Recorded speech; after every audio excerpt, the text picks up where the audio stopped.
Projeto Nosgor Sonora apresenta Contos Nosgorianos, A Montanha Proibida, de M. Selendorn. Capítulo 14. Um encontro inesperado. Um mago, um discípulo, centauros e 2 líderes. O sol brilhante no horizonte anunciava a chegada de um novo e belo dia. O doce e suave cantarolar dos pássaros era calmante para exaustos ouvidos. A fina brisa soprava leve e oferecia bem-estar a quem fosse por ela tocada. Na relva, ainda úmida do orvalho noturno, pequenos animais corriam de uma árvore a outra, carregando frutos condizentes a seu tamanho. Algumas tochas de fogo persistiam acesas, após a longa noite de escuridão na floresta. As tendas continuavam fechadas, e não havia sinal de alguém acordado. Não muito distante do local, 2 grandes criaturas pousavam no solo, após uma longa viagem pelos ares. "Parece não haver ninguém acordado por aqui, Galad", disse o mago Galdor, arrumando suas vestes após desmontar das costas de um grifo. "Pois é, nem mesmo meu pai, que geralmente acorda cedo", respondeu Galad, um pouco surpreso.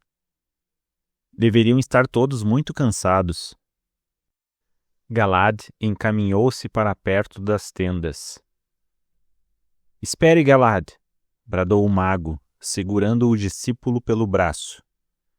"Há magia aqui, um encantamento em torno de todas as tendas. Mais um passo e você estará dentro da área de efeito." Galad recuou em um salto.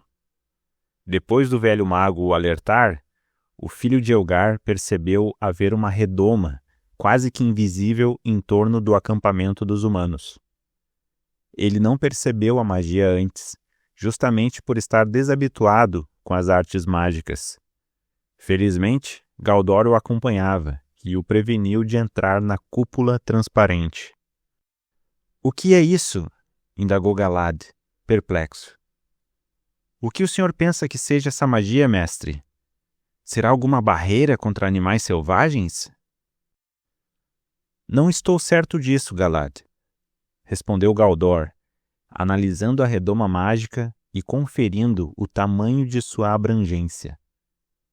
"Sinto uma aura diferente aqui. Não creio que seja magia de Arnus ou dos outros."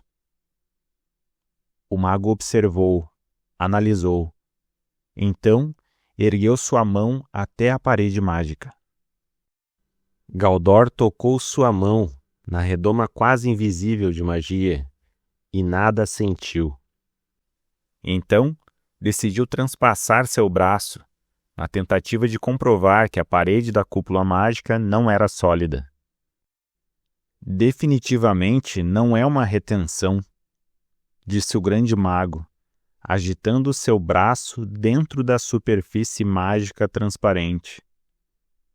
"Gostaria de conhecer o conjurador. Os magos que aqui estão não seriam tão descuidados.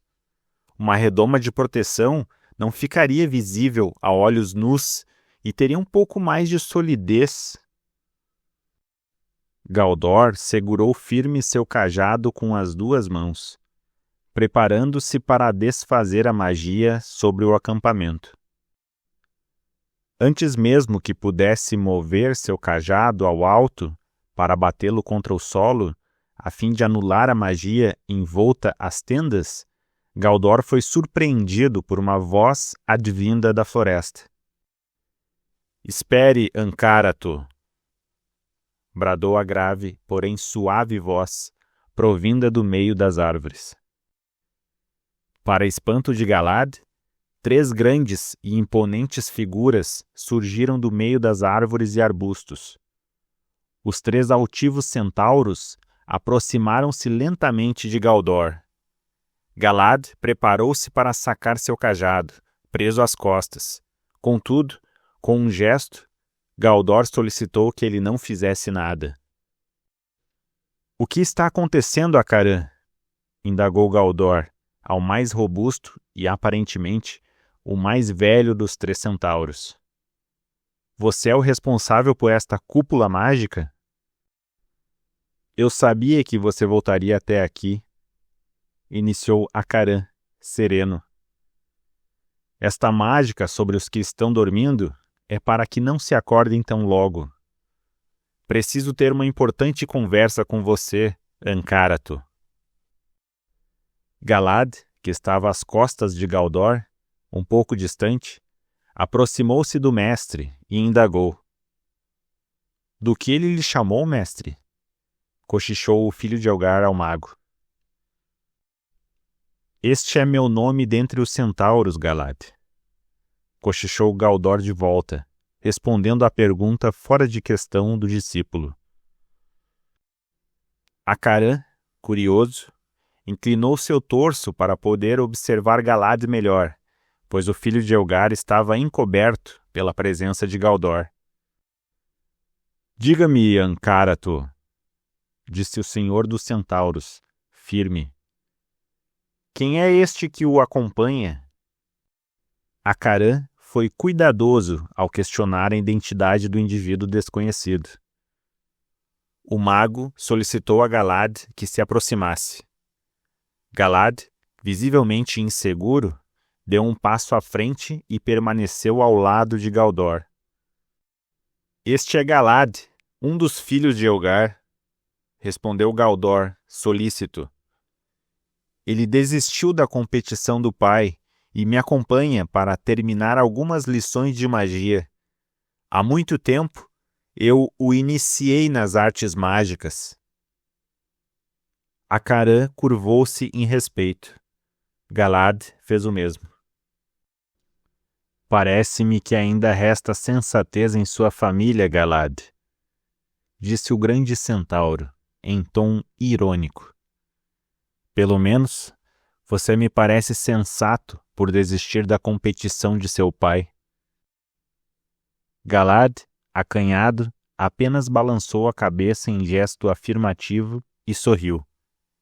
Ele jamais havia estado na presença de criaturas tão extraordinárias e, ao mesmo tempo, ameaçadoras. Galad jamais ressaltou coragem em sua pessoa e a presença dos 3 centauros confirmou tal fato. Então, Acarã, disse Galdor, clamando a atenção dos centauros para si. De que se trata a importante conversa que devemos ter? O senhor dos centauros voltou seu foco ao velho mago. Sua expressão alterou-se de tranquila para apreensiva.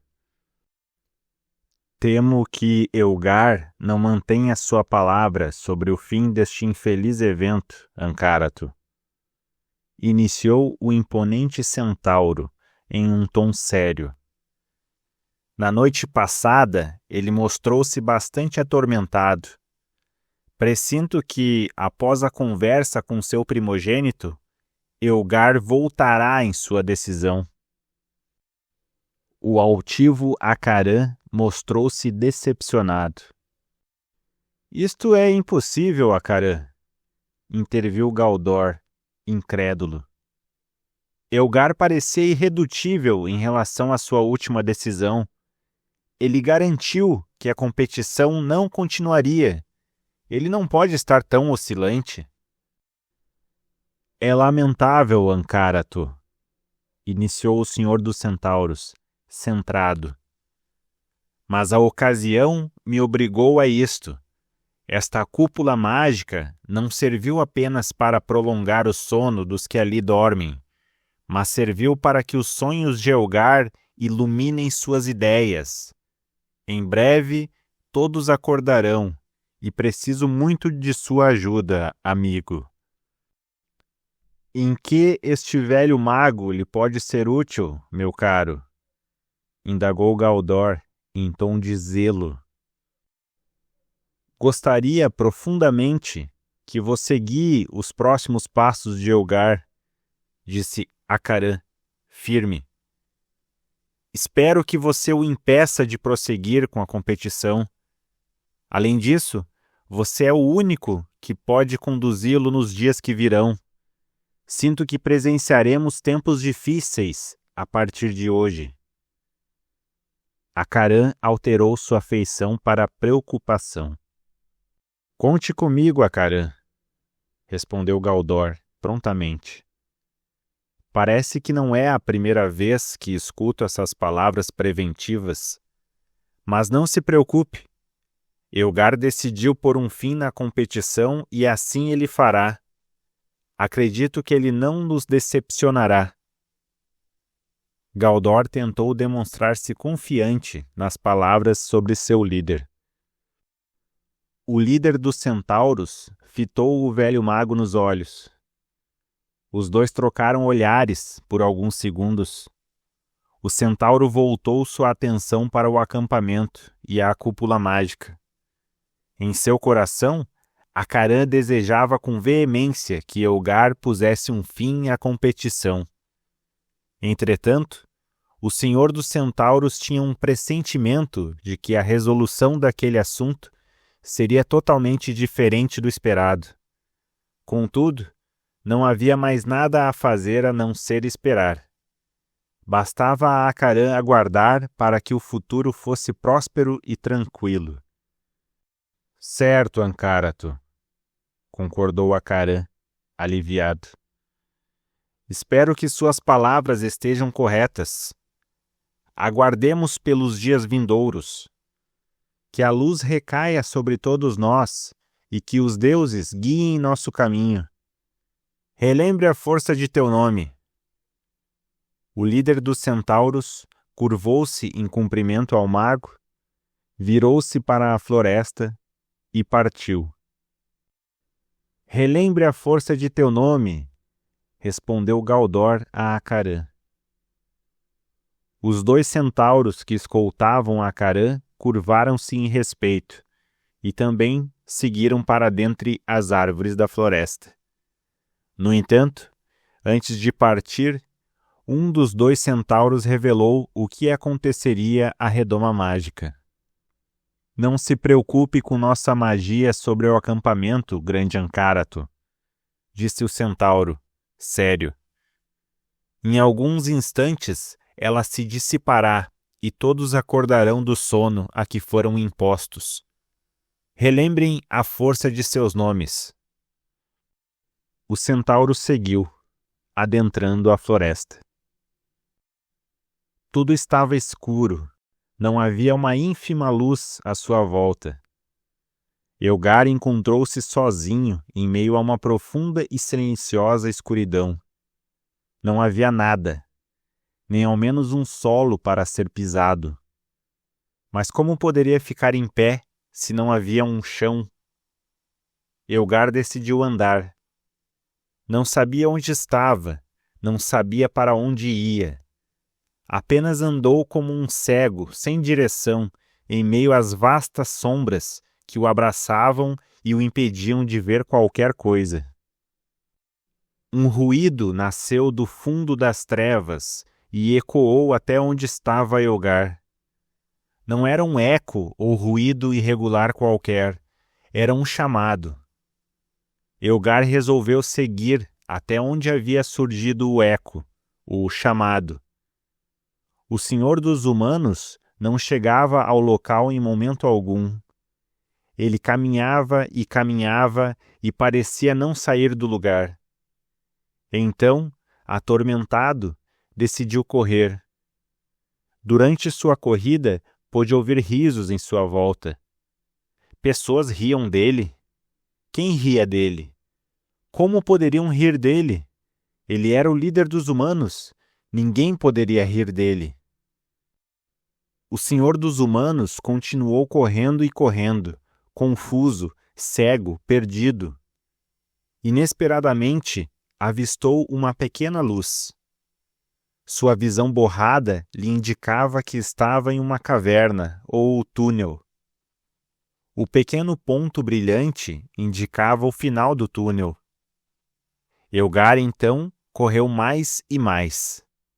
como se sua vida dependesse disto. A luz, antes pequena, tornou-se maior. À medida que corria, a luz aproximava-se cada vez mais. Pronto. Elgar não mais estava envolto em sombras. Deparou-se com um ambiente repleto de luz.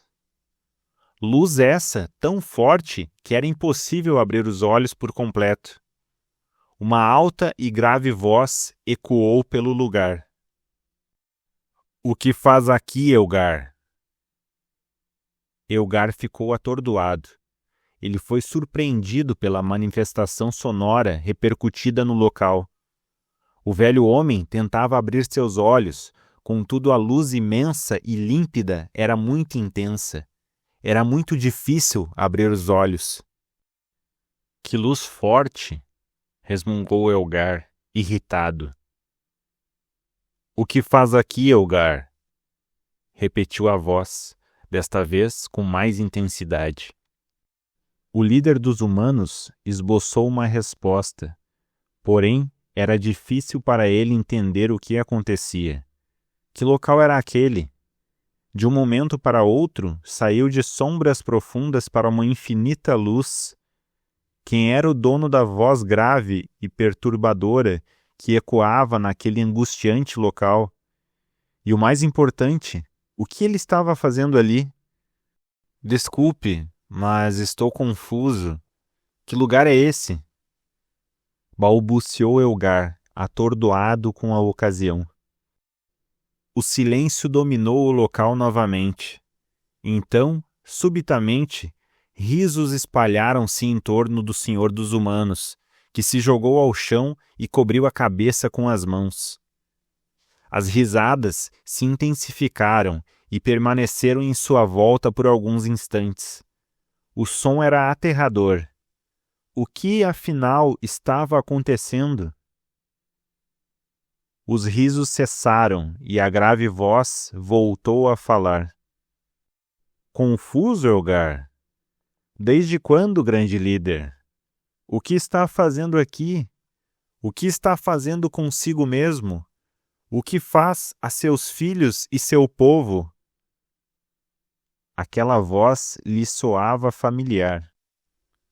Elgar se pôs de joelhos e apertou suas mãos sobre os ouvidos com bastante força. Por mais que tentasse cobrir o som das perguntas, da voz ecoante no local, as perguntas lhe adentravam a mente. As perguntas se repetiam, mesmo com o profundo silêncio, na vastidão daquele vazio que se sucedeu. As perguntas continuaram até que Elgar não suportasse mais. Desesperado, o líder dos humanos gritou com todo o seu vigor. E então houve o silêncio. O silêncio reinou novamente. A vasta luz diminuiu sua intensidade. Restou apenas um ínfimo foco de claridade, bloqueada por uma silhueta robusta e imponente. Elgar abriu os olhos, descobriu seus ouvidos e pôs-se de pé. O vulto permaneceu parado diante do líder dos humanos, inerte. Elgar, um pouco desorientado, dirigiu-se para próximo do indivíduo. O misterioso sujeito vestia uma capa negra. Seu rosto era coberto pelo grande capuz pertencente à sua vestimenta. Seus braços estavam estendidos ao longo do corpo, como se fosse uma estátua, totalmente rígida, sem vida. Quem é você? Onde estou? Indagou Elgar ao sujeito, ainda imóvel, inerte, sem reação. Responda-me! O tom do líder dos humanos era áspero. O indivíduo se moveu. Aproximou-se de Elgar e retirou seu capuz. Elgar, perplexo, deu um passo para trás, tamanha sua admiração. O que está acontecendo? O que é isso? Resmungou o líder dos humanos, atordoado. olhando em sua volta, procurando por respostas para aquela situação, no mínimo, confusa. Acalme-se, Elgar, disse o sujeito ao senhor dos humanos, na tentativa de acalmá-lo. Como posso me acalmar? Esbravejou Elgar, irritado. O que está acontecendo? Que lugar é esse? Tente se acalmar, Elgar, interrompeu o indivíduo, com um tom de voz mais áspero e bruto. Elgar calou-se. Nada daquilo fazia sentido.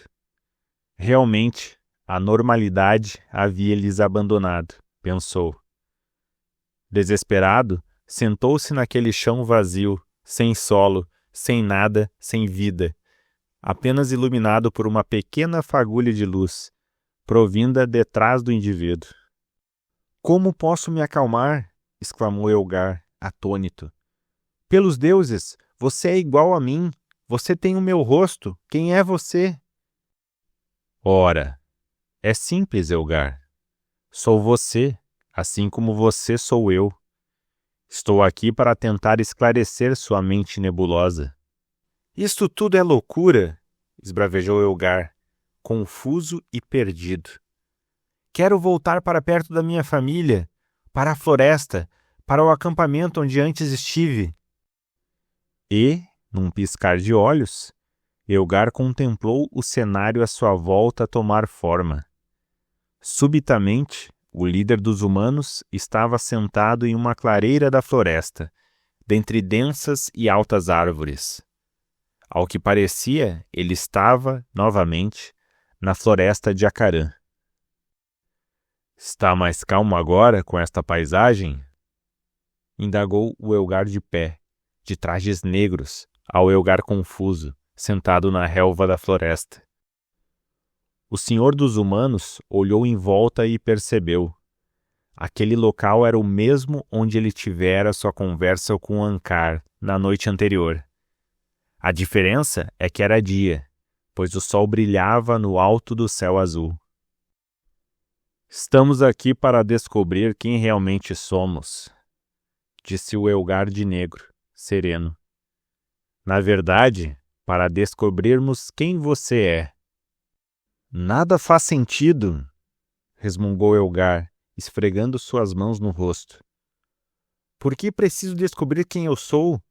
Sei quem sou. Sou Elgar, senhor dos humanos, casado com Idian, pai de 5 filhos, habitante de Brava Margem.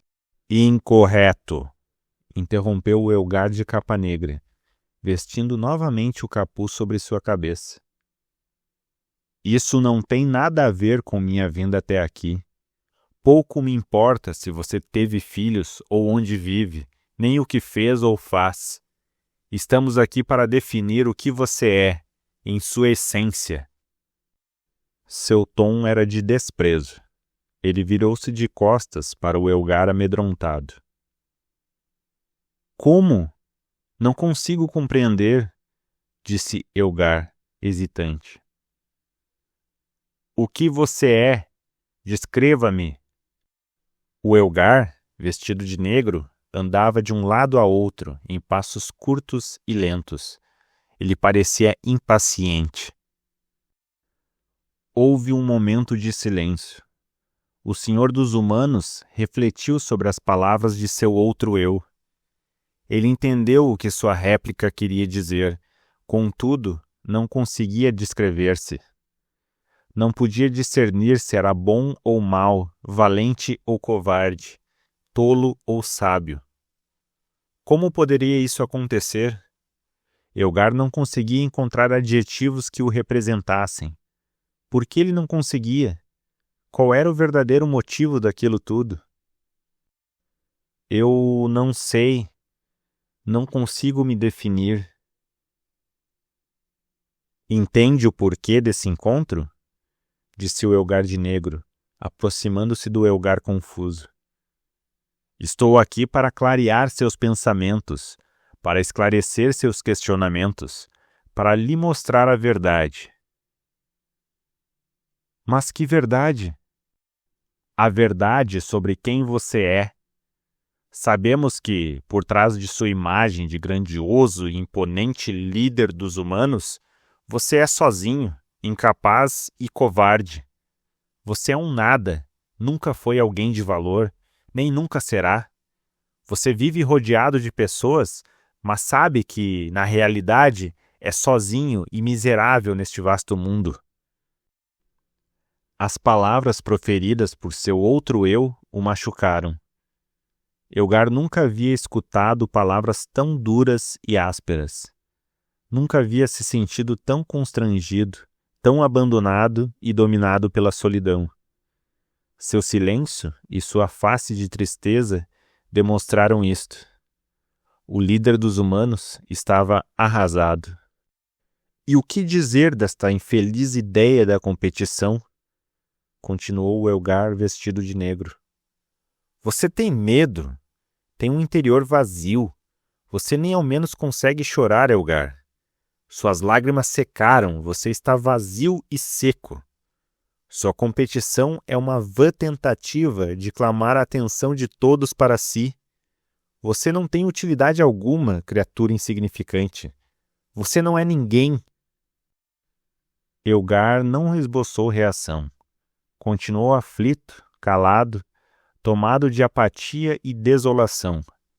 Nem sequer olhava para sua réplica, que estava parada diante de si e continuava a lhe insultar. Você não sente o mesmo, Elgar? Indagou o cruel Elgar, agora com mais calmaria na voz. Apenas demonstrei o que sinto, afinal, eu sou você. E no final de tudo, nós somos oscilantes, repugnantes, fracos. É lamentável tudo acabar assim, mas você não deve mais espalhar infâmia dentre nosso povo. Você deve morrer, Elgar. E o Elgar revoltado apanhou o Elgar atordoado pelas vestes e o pôs de pé. Novamente, Elgar permaneceu inerte, sem indício de resistência. Parecia apenas uma criatura de pano, sem vida, sem luz em seus olhos. Você não merece a confiança de seus filhos. Você não merece ser o líder de seu povo.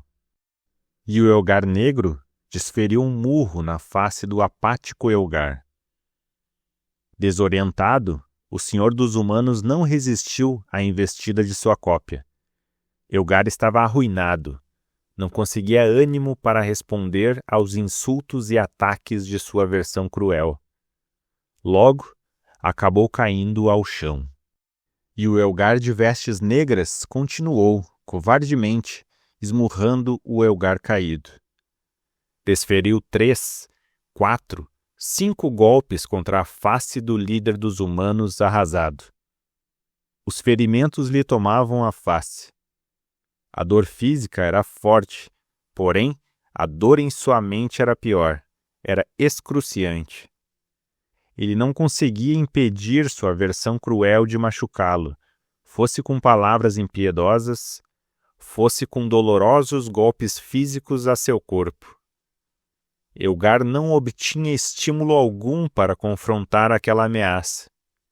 Definitivamente, seu fim estava próximo.